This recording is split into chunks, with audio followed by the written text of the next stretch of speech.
और पूज्य भिक्षु इन सबको नमन करते हुए और उपासकों को जय हिंद बोलते हुए मैं ज़्यादा लंबा समय बात नहीं करूँगा, 2 बात कहते जाना चाहूँगा।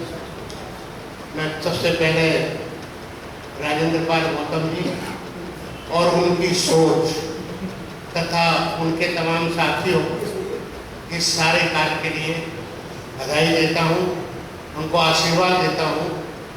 उनकी उम्र में बड़ा हूँ, इसलिए वो सफल हों और ये कार्यक्रम सफल हो, पूरी दुनिया में इस कार्यक्रम की चर्चा बने, आप सब उसमें शरीक रहें। इन शुभकामनाओं के साथ मैं आप सबको बधाई देता हूँ। मित्रों, एक बात मैं कहना चाहूँगा, बंदे जी ने बात शुरू की थी, परम पूज्य बाबा साहब अम्बेडकर जब बर्मा गए थे तो बर्मा के बुद्ध विहारों में जब पदार्पण कर रहे थे तो उन्होंने ये देखा था कि वहाँ के बुद्ध विहारों में किस तरीके से भिक्षु जो है उपासकों को और उपासक वहाँ किस तरीके से ये सब काम, तो बड़े प्रभावित हुए बाबा साहब। और बाबा साहब इतने प्रभावित हुए कि उन्होंने बर्मा के भिक्षुओं को नंबर 1 पे रखा। और आपने देखा होगा कि किससे दीक्षा ली? चंद्रमणि जी से। चंद्रमणि जी कौन है? बर्मा मूल के भिक्षु हैं। तो ये भी लंबी बात है, लेकिन 2 बात कहना चाहूँगा कि जैसे सारनाथ है, बुद्ध गया है, तो सारनाथ का कब्जा जो है वो भी वहाँ ब्राह्मणों का, और इस तरीके से बुद्ध गया में भी ब्राह्मणों का कब्जा है। कुशीनारा पे चंद्रमणि जी का कब्जा था, बर्मी लोगों का कब्जा था, इसलिए बाबा साहब ने वहाँ जाकर के उनको निवेदन किया और उनसे दीक्षा। और दूसरा, बाबा साहब कहते थे कि मैं कम से कम अपने देश में बर्मा, जिस तरीके से बर्मा के भिक्षु बुद्ध विहारों में शिक्षित कर रहे हैं उपासकों को, भिक्षुओं को, ऐसा मैं चाहता हूँ मेरे देश में। ये कामना लेकर के बाबा साहब आए थे और उन्होंने अपना एक भाषण भी दिया था, बहुत अच्छा। तो मैं ज़्यादा कुछ नहीं कहता, बहुत इतिहास की बातें हैं सारी, और आप सब लोग जानते हैं, रात दिन आप सुनते हैं। मैं पूज्य भंते आनंद जी को इस अवसर के लिए विशेष बधाई देता हूँ कि उन्होंने सब भिक्षुओं को इकट्ठा किया है, और ये तो करते ही रहे हैं।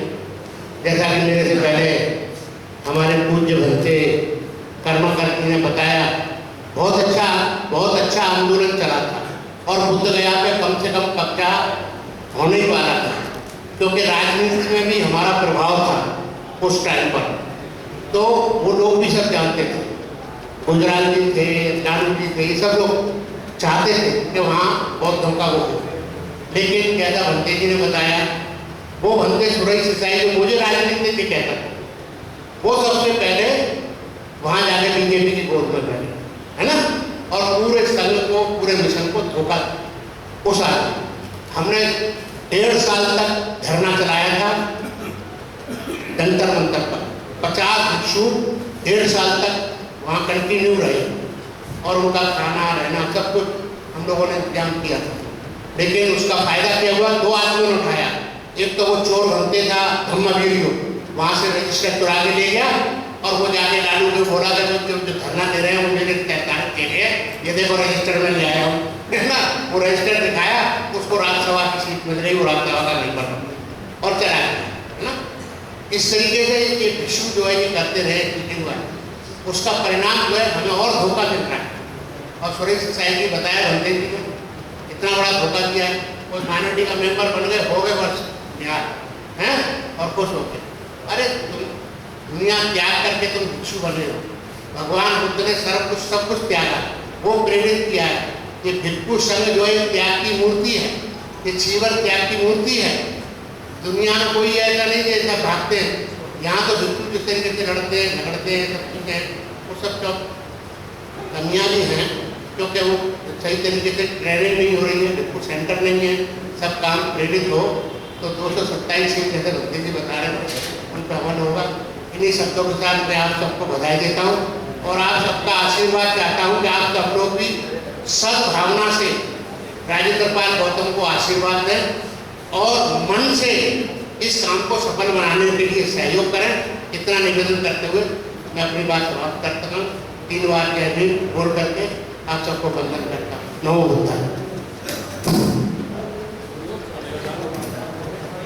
बहुत ही कम समय में कुमार संभव जी ने गागर में सागर होने का कार्य किया। और अब जैसा कि आप सभी जानते हैं, बहुत भिक्षुओं का भोजन 12 दिन से पहले ही होता है, तो भोजन की तैयारी हो चुकी है। और सभी भिक्षुगणों से, मेरा पूज्य भिक्षुगणों से निवेदन है कि वे सभी लाइनबद्ध होकर के आराम आराम से नीचे जाएं और भोजन पाने के बाद, भोजन करने के बाद सभी पूज्य भिक्षु ऊपर आएगा, फिर कार्यक्रम विधिवत रूप से होगा।